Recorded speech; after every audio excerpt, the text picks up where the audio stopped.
Hello and welcome to Quick Charge by Electrek, keeping you in the fast track with daily EV and green energy news. I'm Mikey G, and it's Monday, July 5th. Tesla delivered a lot of vehicles in the United Kingdom for the month of June, so many that it resulted in an 11% market share overall. The numbers are actually a bit slanted since Tesla only delivered 2,000 vehicles in the first 2 months of the quarter and then dumped all the deliveries in June. Tesla produces its vehicles in batches for different markets, including right-hand drive vehicles for the UK, and then ships them in large shipments. Nonetheless, it shows that one successful vehicle program can change the balance of the overall market. Elon Musk is admitting that self-driving is a harder problem than he originally thought, and some Tesla owners are trolling him over yet another missed deadline.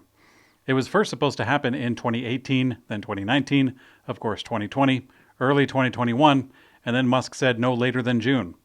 Towards the end of June, he said that full self-driving version 9 is coming in 2 weeks, which passed accordingly. On Twitter, owners are jokingly teasing Musk by changing their car's in-profile name to read 2 weeks. Musk responded, quote, "Haha, full self-driving 9 beta is shipping soon, I swear.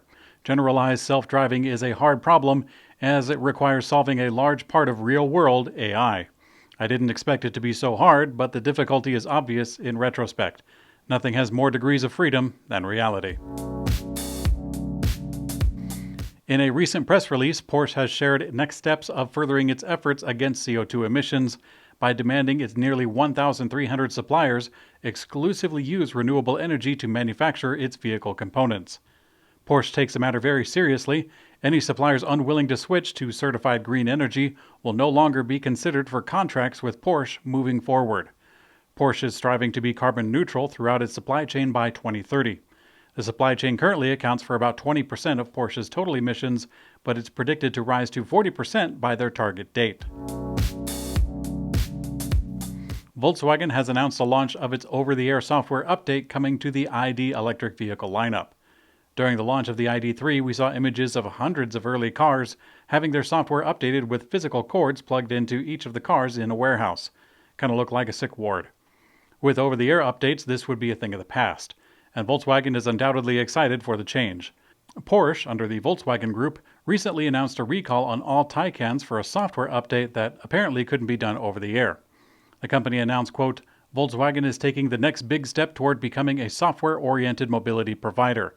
From this summer, the brand will regularly send software updates over the air to models in the ID family." Volkswagen goes on to say that they will update the cars every 12 weeks. Volvo Group, Daimler Truck, and Traton Group have signed a non-binding agreement to implement and operate a high-performance public charging network for electric heavy-duty long-haul trucks throughout Europe. The three competitors are now teaming up to bring electric long-haul trailers into practicality. This venture would split evenly 3 ways and is scheduled to begin operations in 2022. Within 5 years of establishment of said venture, the manufacturers have shared plans to invest 500 million euros together to fund the installation and operation of 1,700 charging points near highways, logistics, and destination points. The manufacturers expect the number of public charging points to increase significantly as time goes on, by adding additional partners and seeking additional funding. Rimac and Porsche announced a big deal today that results in Bugatti now being under the control of the Rimac Group. If you haven't heard of Rimac Group, that's because it's brand new.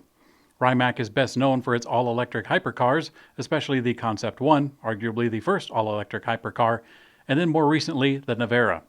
Porsche has invested into the company, and now we see some of the results of their rise to prominence. Rimac Automobile is splitting off into 2 companies, Rimac Automobile and Rimac Technology. They're both going to be under the Rimac Group, which is now also going to control Bugatti. Porsche retains ownership over Bugatti since it holds a 45% stake in the new Bugatti Rimac company, and it owns 24% of the Rimac Group's 55% stake in the new automaker. The press release included a chart to show percentages of ownership from the different companies involved, and I'm glad.